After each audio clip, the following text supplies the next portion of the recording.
৭২ ঘন্টার মধ্যে দেশের উত্তর পূর্বাঞ্চল এবং উজানে ভারী থেকে অতি ভারী বৃষ্টির পূর্বাভাস রয়েছে বন্যা পূর্বাভাস ও সতর্কীকরণ কেন্দ্রের। এই পরিস্থিতিতে সুনামগঞ্জ, নেত্রকোনা, হবিগঞ্জ এবং ব্রাহ্মণবাড়িয়া জেলার হাওর অঞ্চলে চলছে দ্রুত ধান কাটা। ৮০% পরিপক্ক হলেই ধান কেটে ফেলার পরামর্শ দিয়েছে কৃষি বিভাগ। Desk report. বন্যার ক্ষতিকর প্রভাব থেকে রক্ষায় তীব্র দাবদাহ উপেক্ষা করেই দ্রুত ধান কাটার চেষ্টা করছেন সুনামগঞ্জ, নেত্রকোনা, হবিগঞ্জ ও ব্রাহ্মণবাড়িয়া সহ বিভিন্ন জেলার হাওর অঞ্চলের কৃষকরা। একই সাথে চলছে মাড়াই ও শুকানোর কাজও। আবহাওয়া অনুকূল ও তাপদাহ বেশি হওয়ায় এরই মধ্যে ৮০% ধানই পরিপক্ক হয়েছে বেশিরভাগ হাওরে। এবছর ফসল খুব মোটামুটি ভালো ফসল হয়েছে। আবহাওয়ার যে ইয়েটা ছিল এটাও ইনশাল্লাহ কাটে গেছে। আমাদের খুব ফসল এবছর খুবই উন্নতমান ফসল হয়েছে। ধান হুয়াইতাছি, ধান সিদ্ধ দিয়া ধান হুয়াইতাছি, কেয়ার হুয়াইতাছি, ধান তুলতাছি। এবার বিনা ২৫, ২৬, ব্রি ৮৯, ৯২, ৯৬ এবং বঙ্গবন্ধু ১০০ ও ১০১ সহ ৩৭ জাতের উফশী ধানের আবাদ বেশি হয়েছে সুনামগঞ্জের হাওরে। নেত্রকোনার হাওর জুড়ে হয়েছে ব্রি ৮৮, ৮৯ ও ৯২। ৮৯ কাটতাছি, মোটা কাটতাছি 5 ইট, এটা বাম্পারে হলন। আমরা ক্ষেতের মধ্যে ধান মারাইতেছি, ক্ষেত থেকে আমরা ধান বিক্রি করে ফেলছি। ব্রি ২৮, ৮৮, ৯৬, ১০১, ২, ৪, বিনা ২৫ সহ বেশ কিছু নতুন জাতের বোরোর আবাদ হয়েছে ব্রাহ্মণবাড়িয়ার হাওড় অঞ্চলে। সকাল থেকে আমরা কাজে আছি, এই ধান লইয়া রইদে শুয়াইতাছি, মেঘে ভিজতাছি।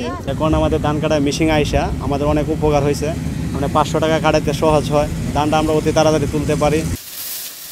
এছাড়া হবিগঞ্জে অন্যান্য জাতের পাশাপাশি এবার বেশ সাড়া ফেলেছে নতুন উদ্ভাবিত ব্রি ৬৭, ৮৪, ৮৮, ৯৬ ও ১০০। উৎপাদন খরচ বেশি পড়লেও এবার ধানের ফলন ও দাম ভালো হওয়ায় কৃষকের মুখে হাসি। মাঠ থেকেই প্রকারভেদে প্রতিমন ভেজা ধান ৮০০ থেকে ৯৫০ আর শুকনা ১০০০ থেকে ১২০০ টাকায় বিক্রি হচ্ছে। ২-৩ বছর একটা নামে গেছে, এই বছর ফসল খুবই ভালো হয়েছে। ৮ মণ ধান হয়েছে, ৮০০০ টাকা বেচছি। তার থেকে আমার ৩২০০ টাকা বাদ বাহিরে আমি লাভবান আছি আলহামদুলিল্লাহ। চিকন কিনতে আছি ৮০০, ৯৬০ আর মোড়া কিনতে আছে ৮২০, ৩০, ৪০। কৃষি সম্প্রসারণ অধিদপ্তরের তথ্য মতে ৪ জেলার হাওর অঞ্চলেই এবার ধান আবাদের লক্ষ্য ছাড়িয়েছে। উৎপাদনও লক্ষ্য ছাড়িয়ে যাওয়ার আশা করছেন সংশ্লিষ্ট কর্মকর্তারা। ১০০০টি কম্বাইন্ড হারভেস্টারের মাধ্যমে প্রত্যেকটা উপজেলায় গরু ধান কর্তন চলছে।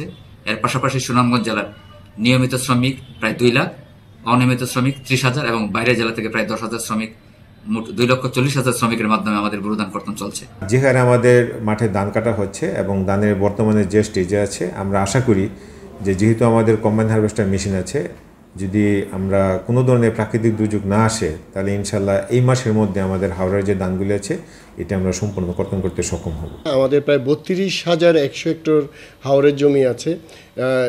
এই জমিগুলো থেকে অলরেডি কর্তন শুরু হয়ে গেছে। আমাদের প্রায় হাওরের 10% এর প্রায় ৩,২১৫ হেক্টর জমিতে কর্তন হয়েছে। আমরা ফলনও বেশ ভালো পাচ্ছি। এরই মধ্যে দেশের প্রায় প্রতিটি হাওরে ৭০ থেকে ৮৫ ভাগ ধান কাটা হয়ে গেছে।